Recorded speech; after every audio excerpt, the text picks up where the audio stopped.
In this episode of On Two Wheels, a plywood box of emotion, a damsel in distress, and a battle for the ages. Oh, he's fast!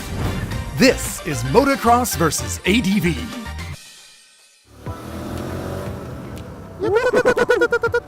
Hey, a high desert welcome to another episode of On Two Wheels. I am Ari. Of course, this is my companion Zach. Hello. And we are on ADV bikes on pavement because, as it turns out, adventure bikes are awesome touring motorcycles. They're great bikes. Yes, a very popular category for that reason, right? These bikes will slay miles all day long. But it's also a very popular topic of debate because how good are they when you take them off pavement, right? Yeah, I mean, there's plenty of people out there that think these are just big-wheeled street bikes, that they think they're total poser machines, they think they're total junk off-road, and some of them are, and that they're basically like the SUVs of the two-wheeled world. But there are some people who recognize, or at least hope, that adventure bikes are pretty good in the dirt, that they can go off-road. Yeah, and we have been fortunate enough to ride every bike in the category, off-road and on-road, and discover that some of them are, in fact, kind of crappy off-road. They fall apart, you can't jump them, they break, so on and so forth. Yeah. But these two are pretty good examples. Yeah, that is why we are on Honda's Africa Twin and KTM's 1190R, because these are two bikes that we have ridden off-road, and they did prove themselves pretty damn good. And part of the reason is that they're from pretty rich stock. I mean, Honda and KTM know how to make dirt bikes. And they also just have the characteristics. You got 21-inch front wheels, long travel suspension, what do you got? Switchable TC, different ride modes on the KTM, switchable ABS on both of them. And believe it or not, these are two of the lightest in the category. Yeah, which is hard to believe at over 500 pounds. That does bring us to these jerseys and moto helmets that we're wearing, though. Yes. Which is the whole point of this On Two Wheels excursion. Because we thought if we want to find out how close these two adventure bikes are to real dirt bikes, real thoroughbred dirt bikes, there's only one place to go, right? Yes, sir. And that, dear viewers, would be a motocross track. Maybe the last place you'd expect to see full-size ADVs, but the perfect spot to test their off-road DNA. You've got berms, ruts, and of course, jumps. These are all very real obstacles for anyone on a motorcycle, let alone a couple of idiots rolling up on 500-pound street bikes.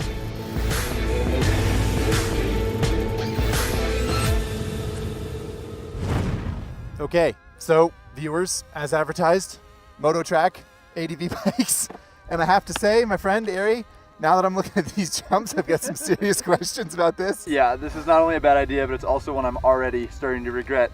And as if the track isn't going to be a big enough challenge, there's also a 35,000 acre wildfire burning nearby, close enough that we can smell it.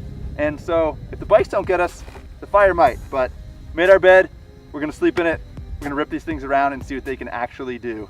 Yeah, he's going to evidently rip them around. I'm going to take it easy and see how it goes. I think that might be the best bet. This is my maiden voyage onto a moto track, bro. What's moto? Oh man, that's a big jump. Holy shit. Here, there's a little kid we can pursue to make ourselves feel better. Yeah, let's go follow the little kid. Believe it or not, following this little dude around the track really helped. I mean, he was clearly some kind of prodigy and knew the track like the back of his hand, but battling it out with this 10-year-old had our confidence absolutely soaring. Of course, the flip side of 500 pounds of confidence going up is that it's bound to come crashing back down. Oh shit!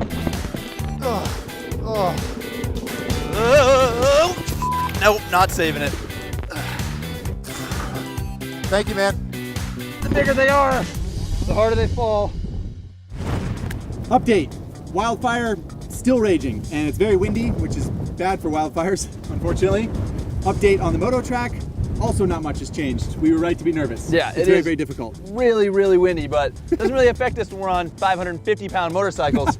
Yeah. And we discovered pretty quickly that these bikes are not working so well, at least with us on board. I think we also discovered very quickly that we are a limiting factor. Zach has never been to a motocross track. I haven't been to one in years. And you know what? We don't really know what we're doing. Yeah, and what really drove that point home was riding 450 moto bikes, which went about as poorly.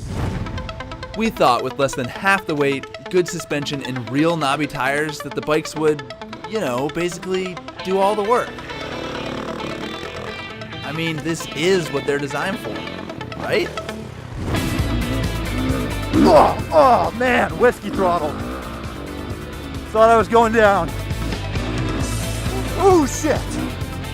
You just clear that? Yeah, but I almost killed myself. Whew, that was really scary.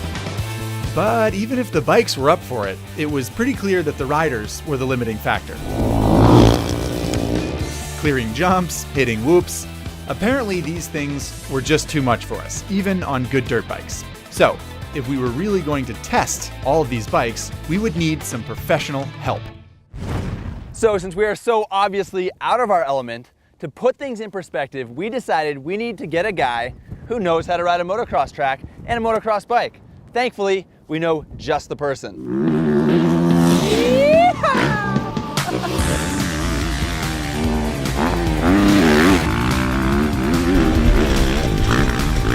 Ladies and gentlemen, Chris Kiefer, former AMA Motocross Pro and senior test editor at Dirt Rider magazine. Watching Kiefer ride made it very clear that what we had assumed before was definitely true. He's a badass, and we are not. In fact, he was so good on the motobike, it made us wonder. What if we put the former pro on the big heavy ADV bike and we put the amateur YouTube host, professional jackass on the 450 motocrosser? That sounds like a good time. Of course, we could solve this problem with lap times, but that's like way too scientific for as idiotic an idea as we're working with today. So here's what we're gonna do. We're gonna do a good old fashioned race to the checker.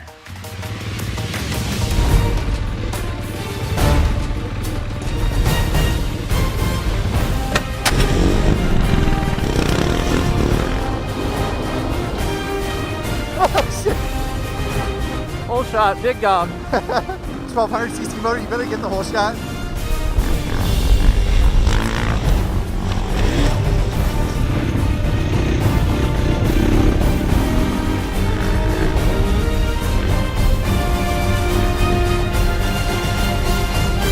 Oh, he airs it out over me. I should be better at these whoops than you, but I don't f***ing know. Shit. There we go. I'm still here. Whoa. Turn, baby, turn, baby, turn. I'd like to think I'm capping you a little bit. Slowly pulling away in those corners. I gotta get on it. Finish line. I think I got this. I think I got this. Woo. Yeah.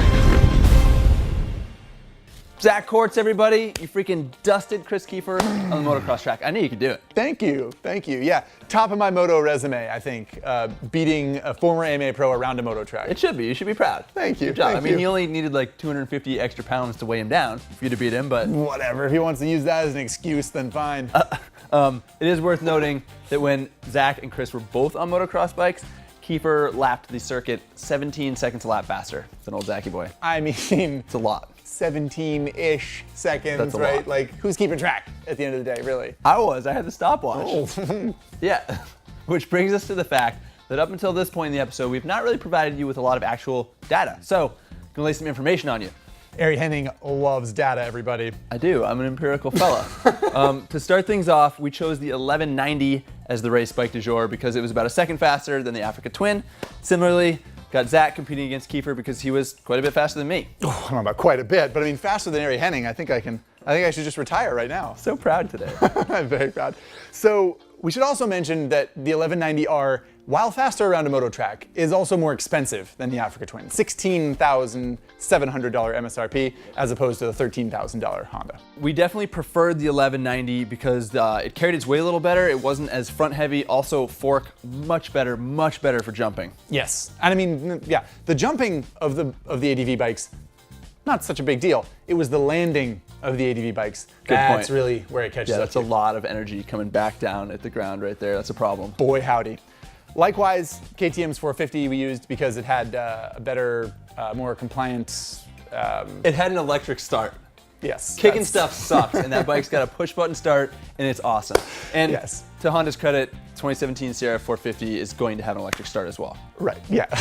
Honda hate aside, KTM was a little bit easier for me to ride fast around a moto track. The fork was sort of both softer and just more control. I liked it better. Yeah. But back to the whole data thing. Yes.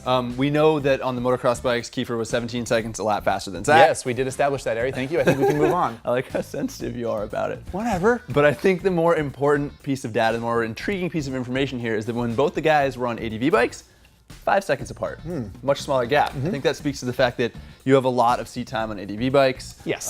Kiefer has had none previous to this experience. A little bit unfair, if we're honest. And then also, it just like makes it really clear that the ADV bike was definitely a limiting factor. Yes, and that kind of brings us back to this whole stupid idea, right? I mean, if you're the kind of person that thought that the brochures are real and these are just dirt bikes on steroids and you can take an ADV bike anywhere you can take a dirt bike, if you were actually under that impression, then you need to go back to high school physics because 500 pounds of motorcycle is a lot to hustle around. Yes, absolutely. And we hope that you learned something about that theory. On the flip side of things, if you're the kind of person who thought that ADV bikes were just useless pieces of SUV, motorcycle, garbage, poser mobile, Yikes. can't do anything off-road, I hope you also learned something because, I mean, the bikes, you know, they were out of their element, but didn't break or anything. Like, Yeah, they kind of worked. We learned that you can, in fact, ride one around a motocross track. You can hit the whoops, you can hit the berms, you can hit the jumps. Probably not the best use of your adventure bike. Yes. But, I mean, we encourage you to ride them everywhere else. They're fast, they're comfortable, they handle well. We've ridden ADV bikes side by side with Sport Tours, totally competitive. But what we had not done up until today was ride these guys against motocross bikes. And you know what? We wanted to know, we figured we'd give it a shot. Yes, we did it. And it was a bit of a silly idea, if we're honest. Yeah. But I think that we learned some things. You know? had fun. Yeah, we had fun. We learned some things. We expanded our motorcycling horizon. We gained perspective in the Yep. world of motorcycles, which is the whole point of On Two Wheels. What if it's we're all honest. about. Yeah. So now we want your perspective. Please tell us thoughts, questions, concerns. Put them in the comments section. Please. Wrap it up, man. Let them do the thing where they can comment. I want them to watch the bloopers as badly as you do. You should edit them. You got to get through it. Okay, so the conclusion to another episode of On Two Wheels. That means we want you to subscribe. That also means bloopers are right around the corner, so stay tuned for that, and we'll see you next time. You nailed it. Made our bed, we gotta sleep in it. We gotta find out if these things can stack it up on the jump. Stack it up. That's like a dirt bike term for crashing, right? Yeah, I hope that we don't stack it up. What's he saying? What does that mean? Choop, choop, choop, choop. Energy drink jokes aside, I don't know what my next line is. Come to the... Oh, it's so good. I really like This stuff needs to be up here, doesn't it? Don't touch it. It goes down on the side. I was thinking of doing a reveal this time. Welcome. There we go. See, it goes up there. That's where it goes. Yeah. No lunch break! No! I won't clap! Hashtag, bro. Let's fucking cut it. Ooh.